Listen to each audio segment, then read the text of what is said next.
Jauh sebelum saya kenal dengan guru-guru mulia ini, saya termasuk orang yang dikala itu akidahnya goyang, sabiku semua. Walaupun ya saya sempat juga mondok, ya tetap saja masih mencari pemahaman yang benar. Padahal manhaj keluarga saya sendiri adalah ahlu sunnah wal jamaah.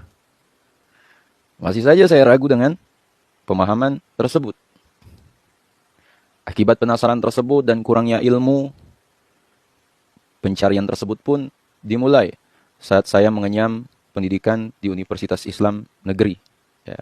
Dari dalam saya menuntut ilmu, dari luar pendidikan pun saya mencari ilmu. Awalan, saya sempat berpahaman liberal lah sabi semua. Berpikir bebas, dan luar biasanya lagi termasuk orang yang dikala itu anti mazhab. Ya, ya semuanya karena doktrin juga sih. Dan keilmuan yang kurang. Dan berubah itu pun karena ilmu juga.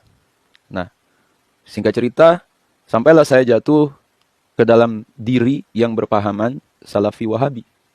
Ya, kala itu hobi saya pokoknya menjatuhkan argumen kawan-kawan dari kalangan aswaja.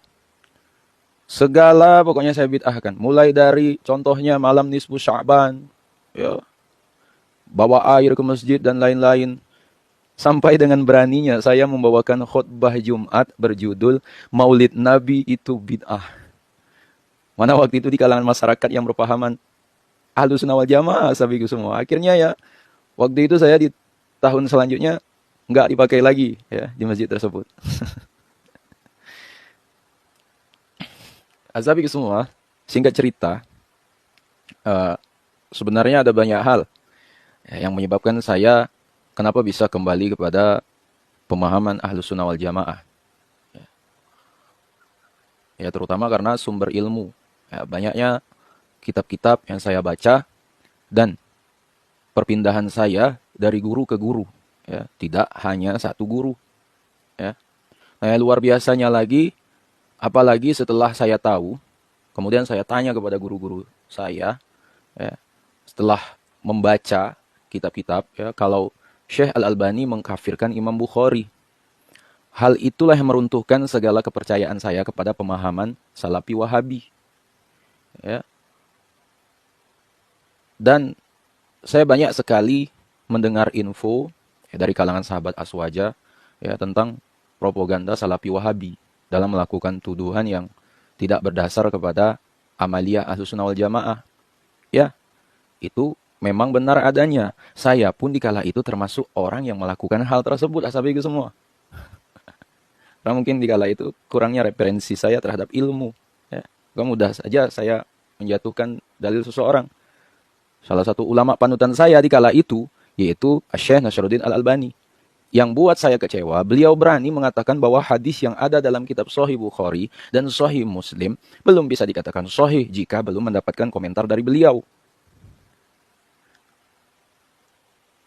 Hasabiku semua, lebih dari itu. Syekh Al-Albani bahkan berani mengatakan bahwa salah satu pendapat Imam Bukhari tidak keluar dari seorang muslim yang beriman. Ya. Kalau kalian nggak percaya ya ini mengenai hal ini, bisa kalian tuh membaca pernyataan Syekh Al-Albani dalam kitabnya Syahih Al-Kalam At-Thayyib li Ibni Taimiyah. Itu pada halaman keempat, cetakan keempat tahun 1400 Hijriah. Ya. Kata beliau dalam kitab tersebut, aku nasihatkan kepada setiap orang yang membaca kitab ini, Syahih Al-Kalam At-Thayyib, atau kitab yang lainnya, untuk tidak cepat-cepat mengamalkan hadis-hadis yang ada di dalam kitab-kitab tersebut. Kecuali setelah benar-benar menelitinya. Selanjutnya kata beliau, aku telah memudahkan jalan tersebut kepada kalian dengan komentar-komentar yang aku berikan. Jika hal itu, komentar dariku ada, barulah ia mengamalkan hadis itu dan menggigit gerahamnya. Jika tidak ada keterangan dariku, kata Syekh Albani, maka tinggalkanlah hadis-hadis itu. Ashabiku semua, lihatlah ya bagaimana Al-Imam Syekh Albani memposisikan dirinya sebagai ahli hadis mumpuni, melebihi ulama hadis terdahulu.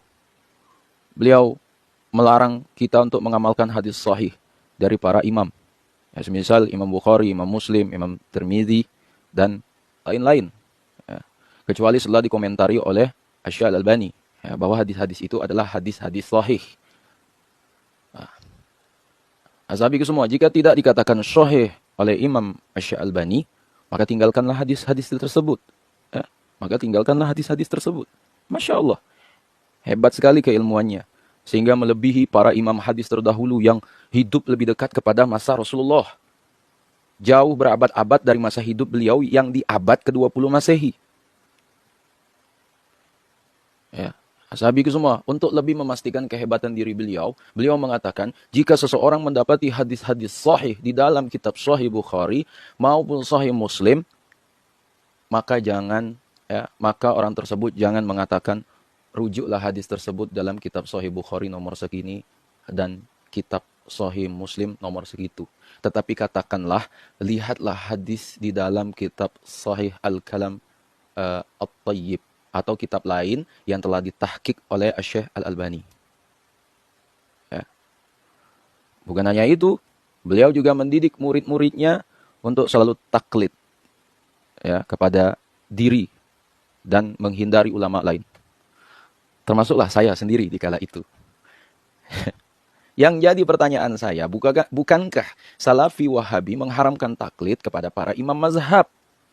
Tapi kenapa makin kesini menyuruh pengikutnya untuk taklid kepada ulama mereka?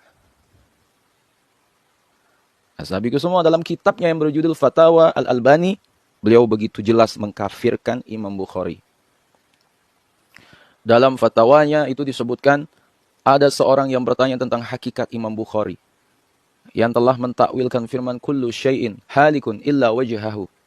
Ya, segala sesuatu binasa kecuali wajahnya. Ya, dengan kullu syai'in halikun illa mulkuhu. Segala sesuatu binasa kecuali kerajaannya. Dikatakan juga, ya, Imam Bukhari pernah mengatakannya, segala sesuatu binasa kecuali apa yang dikehendaki Allah, dan bukan kecuali wajah Allah. Dalam riwayat tertulis Imam Bukhari mentakwilnya dengan kata kullu syai'in halikun illa huwa. Segala sesuatu binasa kecuali dia. Kemudian orang itu bertanya, bagaimana jawaban Anda, ya Syekh? Syekh Albani mengatakan, ya akhi, wahai saudaraku, takwilan ini tidak dituturkan oleh seorang muslim yang beriman.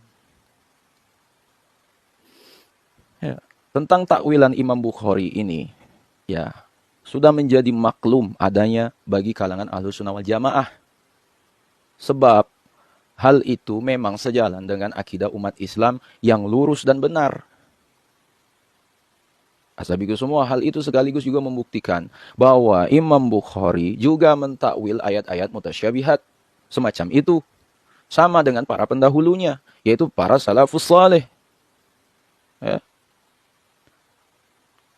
Ashabiku semua, ini salah satu bukti bahwa tradisi penakwilan teks agama yang mutasyabihat sudah ada sejak zaman Rasulullah dan para sahabatnya. Ya. Ashabiku semua, bagaimana mungkin Syekh Al-Albani berani melontarkan pengkafiran kepada Imam Bukhari dan mendakwa beliau tidak beriman? Siapa sebenarnya yang sesat dan keluar dari golongan mayoritas? Ya.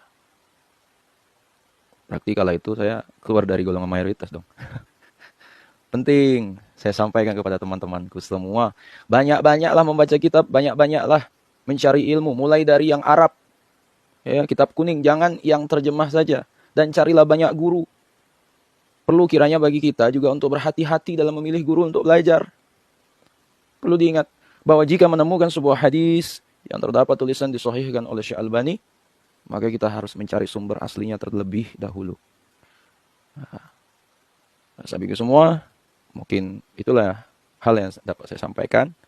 Ya, kalau dulu saya termasuk Salafi Wahabi, termasuk mengikuti pemahaman mereka. Tapi setelah tahu ilmunya, banyak ilmu, banyak membaca, ya, hal tersebut membuka pemikiran saya. Ternyata manhaj yang benar, yang menurut saya selama ini ternyata salah. Tapi balik lagi, yang terpenting adalah kalian semua, ya, teruslah menuntut ilmu, teruslah banyak membaca, ya, terusnya membaca kitab-kitab, bukan hanya yang terjemah saja, tapi juga yang Arab, kitab kuning. Ashabiku semua, sekiranya video ini bermanfaat, jangan lupa share kepada orang-orang yang kita sayangi, lagi kita cintai. Wallahu alam. Assalamualaikum warahmatullahi wabarakatuh.